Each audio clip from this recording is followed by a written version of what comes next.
안녕하세요. 올해로 36인 여자입니다. 결혼한 지 1년도 되지 않아서 남편은 물론 시댁이 저의 모든 걸 빼앗아가려고 하는 상황이에요. 저는 현재의 남편과 작년 여름에 결혼을 했습니다. 35에 결혼을 했으니 조금 늦은 편이지요. 사실 지금의 남편을 만나기 전에 결혼을 전제로 만나던 사람이 있었어요. 안 좋은 이야기라 시시콜콜 쓰지는 않겠지만 그 남자의 부모님이 저를 썩 마음에 들어하지 않았습니다. 제 성씨가 상놈 집안 성씨라며 대대로 양반 가문인 자기들 집안에서는 저를 받아줄 수 없다는 어이없는 이유로요. 그 당시 남자친구가 어떻게든 자기 부모 마음 돌려보겠다고 노력했지만 부모가 안 된다고 하는데 이겨먹는 자식이 어딨겠어요. 결국 헤어졌습니다.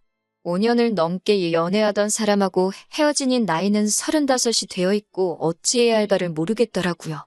급한 대로 친구들 통해 여기저기 소개팅을 주선해달라고 했지만 나이가 많다고 퇴짜를 맞았고요. 저도 저 나름대로 노력하고 있는 상황에 집에서 부모님은 언제 시집갈래 스트레스를 주시니 견디기가 힘들더라고요. 그냥 일이랑 결혼한 걸로 치겠다 하니 등에 손자국이 남을 정도로 등짝을 아주 세게 맞고 어머니가 시키는 대로 결혼정보업체에 문을 두드렸습니다. 결혼정보업체에서도 솔직하게 큰 기대는 하지 말라고 하더라고요. 제가 직장을 다니고 모아놓은 돈이 꽤 되는데도 그게 어필할 정도가 되지는 않는다고 하더라고요. 비슷한 조건이면 남자들은 더 어린 여자를 찾는다나요? 그러다가 남자 한 명을 소개받게 되었는데 직업도 적당하고 키도 작지 않고 그럭저럭 괜찮은 조건의 남자를 소개받게 되었습니다. 자기가 원래 20대 여자도 업체 통해 소개받고 그러는데 30살 넘는 여자는 처음 만나본다는 말을 하더라고요. 초면에 뭐 이렇게 무례한 사람이 다 있나 싶었는데 쉴 틈도 없이 저에게 연락하고 제가 너무 좋다고 저랑 잘 되고 싶다고 애타게 저에게 매달리더라고요. 업체 실장님하고 개인적인 친분이 생겨서 사적으로 연락을 몇 번 하고 그랬는데 그 정도면 제 상황에서 가릴 이유가 없다고. 괜히 이러다가 1년 지나고 2년 지나고 하면 정말 나중 가서는 한번 다녀온 사람밖에 소개해줄 수 없다는 식으로 이야기해서 저도 뭐 손해볼 게 있나 싶어서 만남을 가지게 되었습니다. 그런데 실제로 만나보니 무례하다기보다는 말하는 게 조금 서툰 사람이라는 느낌을 받았고 제가 그렇게 좋다고 통사정을 하며 매달리는데 그런 모습 때문인가 저도 점점 호감이 가더라고요. 그렇게 저도 결국 마음을 열게 되었고 결혼까지 하게 되었네요. 제가 회사에 몸담은 지는 10년이 넘은 상황이고 모아놓은 돈도 적은 편이 아니었어요.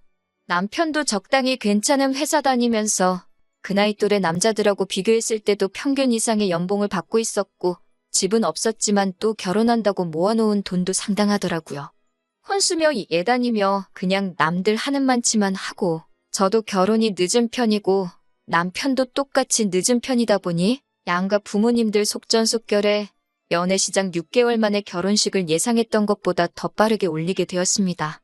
지금 생각해보면 너무 급하게 식을 올린 선택이 결코 옳은 결정이 아니었지만 아무래도 결혼 빨리 하라는 부모님 등살에 못 이겨 저도 시간을 더 들일 수가 없었습니다.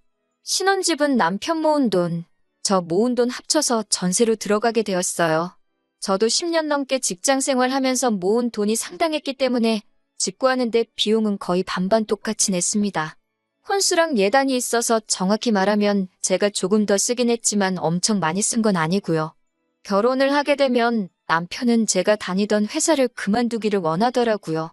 대학교 졸업한 시점부터 곧바로 취직해서 정이 든 회사였는데 급여도 어느 정도 선까지 오르니까 더 이상 많이 오르는 느낌도 없고 남편 말 맞다나 36이면 충분히 노산인데 아무튼 우리가 비록 전세이긴 하지만 대출 하나 없이 신혼집도 있고 또 남편의 벌이가 적은 편도 아니다 보니 남편 말대로 하루빨리 저도 자녀 계획을 세워야겠다는 생각에 결국 회사를 그만두는 게 맞다는 생각이 들더라고요. 그래서 아쉽지만 10년을 넘게 일한 회사를 그렇게 하루아침에 그만두게 되었습니다. 그래도 10년이나 일했다고 퇴직금으로 들어온 돈이 상당했어요. 결혼 후에 통장은 따로 관리를 하기로 했었는데 남편이 어느 날 저한테 돈 좀 빌려줄 수 있냐고 물어보더라고요. 자기 여동생, 그러니까 저한테는 신우이죠. 아무튼 신우도 조만간 결혼을 하는데 결혼 자금이 필요하다는 이유였어요. 아무리 빌려주는 거라지만 신우 결혼 자금을 왜 내 돈으로 하냐? 시부모님도 계시지 않느냐 하고 조금 곤란하다는 식으로 나왔더니 원래 자기도 저를 만나 이렇게 일찍 결혼을 하게 될 줄은 몰랐다며. 그러다 보니 우리 신혼집 구하는데 돈을 다 써버린 상황이라고 하더라고요. 원래 신우는 결혼 전제로 만나던 사람이 있었고 남편이 저랑 만나기 전부터 날짜가 정확하게 잡히지는 않았지만 올해쯤 결혼을 올릴 계획이 있었다 하더라고요. 그런데 자기가 예상보다 일찍 결혼하게 되면서 신우한테 쓸 결혼자금까지 시부모님이 미리 땡겨서 쓰신 상황이라고 하더라고요. 잠깐만 빌리는 거고 시부모님이 누구 아는 분한테 빌려준 돈이 꽤 있는데 그 돈을 몇 달 지나서 받기로 했다고. 그러니까 제 돈을 신우한테 먼저 빌려주면 시부모님이 이자 조금 더 쳐서 갚아주실 거라고 이야기했습니다.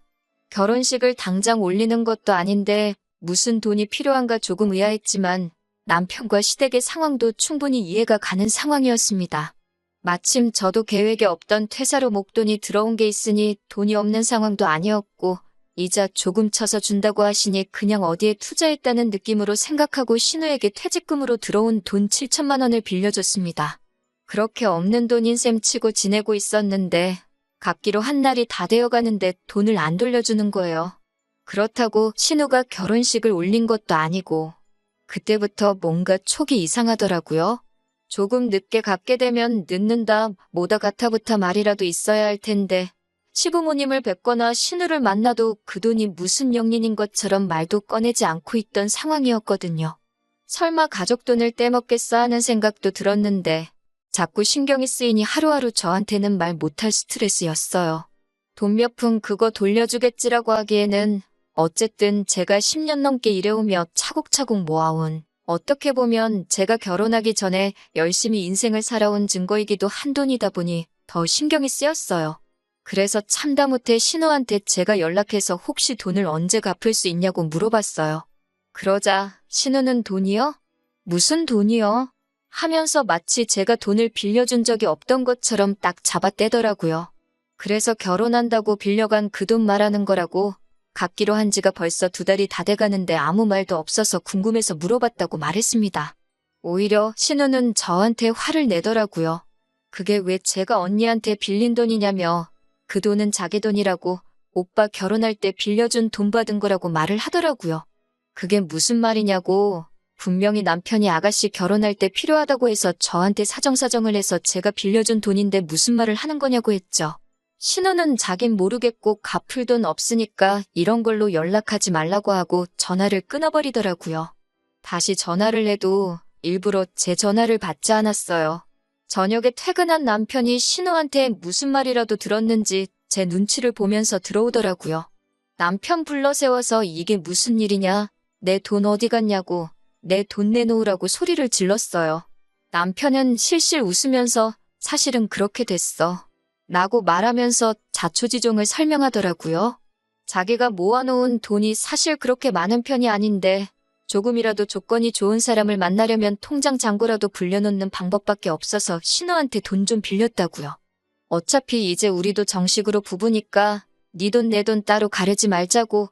그래도 자기가 월급이 나쁜 편이 아니고 집도 대출 없이 구했으니까 앞으로 돈 모일 일밖에 없지 않겠냐고 이해 좀 해달라고 하더라고요. 그게 무슨 미친 소리냐고. 그럼 애초에 처음부터 그렇게 설명을 했어야지 라고 했더니 그렇게 되면 제가 자기랑 결혼을 안 해줄 줄 알았다고. 하지만 이제 우리 서로 사랑해서 결혼했으니 좋은 게 좋은 거 아니겠냐는 어이없는 대답을 하더라고요. 당장 남편 꼴도 보기 싫은데 그렇다고 제가 친정으로 가기는 싫어서 한 집에서 지내고는 있습니다. 내 돈 그냥 포기할 수 없어요. 아니, 포기하기 싫어요. 솔직히 남편이 신우한테 돈 빌렸다는 것도 믿기지가 않아요. 신우 이제 나이 29이고 회사라고 평범한 중소기업에서 격리일 하고 있는데 돈 7천만 원을 신우가 모으는 건 물리적으로 불가능하다고 생각되거든요. 애초에 회사 그만두라고 했던 것도 남편이고 퇴직금 들어올 타이밍 맞춰서 돈 빌려달라 부탁한 것도 시기상 너무 계획적인 것 같고요. 남편 얼굴 볼 때마다 진짜 한두 대 쥐어박는 걸로는 화도 풀릴 것 같지도 않아요. 이거 어떻게 해야 좋은 걸까요? 안녕하세요. 오랜만이에요. 제 퇴직금 신우한테 떼먹힐 뻔한 사연 보냈던 사람입니다. 일이 잘 풀려서 이렇게 후기를 보내드려요. 법이란 게 이렇게 억울한 피해자를 위해서 잘 돼 있는 건지 처음 알았어요. 신우한테 돈 빌려줄 때 차용증도 안 써서 이대로 내 평생을 일해온 퇴직금 떼먹히는구나 싶었는데 제가 돈을 빌려준 것만 입증할 수 있으면 그 자체로도 차용증의 역할이 된다고 하더라고요. 신우한테 문자를 하나 보냈습니다. 내 돈 1억 언제 갚을 거냐고요. 예상한 대로 신우가 발끈해서는 그 돈이 언제 1억이 됐냐고 하더라고요. 자기가 가져간 건 7천이고 그 돈은 말한 대로 자기가 오빠 빌려준 돈 받은 거라고 자꾸 이런 일로 연락하지 말라고 답장이 왔어요. 이거 하나만으로도 증거가 완성이 되었습니다. 그리고 그 길로 신우를 사기죄로 고소했어요. 신우한테는 내 돈 안 갚아서 고소했다고, 내 돈 갚기 전까지는 고소 취하하지 않겠다고 울음장을 놓았고 남편은 남편대로 사기 결혼으로 혼인 취소 소송을 걸었습니다. 고소당한다고 하니 신우가 울고불고 빌면서 돈을 갚겠다고 하더라고요. 자기 성형수술하는데 써서 지금 돈이 살짝 모자라다고 일단 5천만 원만 돌려받았습니다. 그 돈은 차차 갚아나가기로 했고요.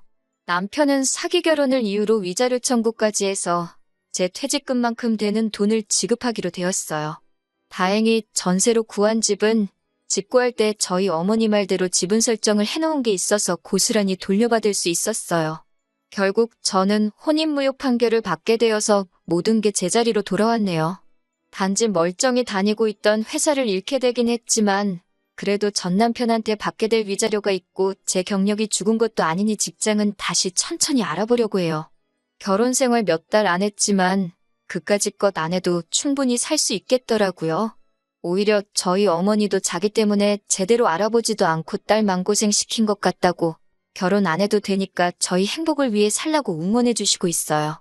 얼마 전에 부모님의 반대로 저에게 이별을 고했던 전 남자친구한테서 잘 지내냐는 연락을 받았네요. 저랑 헤어지고 나서 정말 많이 후회했다고요. 부모님하고 영까지 끊을 각오가 되어 있으니 자기랑 다시 만나줄 수 있냐 물어보는데 서류상으로는 깨끗하지만 저 한 번 다녀왔다는 말을 들으면 감당할 수 있을지 싶네요. 아무튼 저의 후기는 이렇게 끝이 났고요. 한 번 떠나간 남자지만 그래도 길게 만난 시간이 있으니 다시 친구부터 한번 시작해볼까 생각하면서 이만 사연 끝내도록 하겠습니다. 좋은 소식 있으면 제가 댓글로나마 제 소식 한번 전하도록 할게요.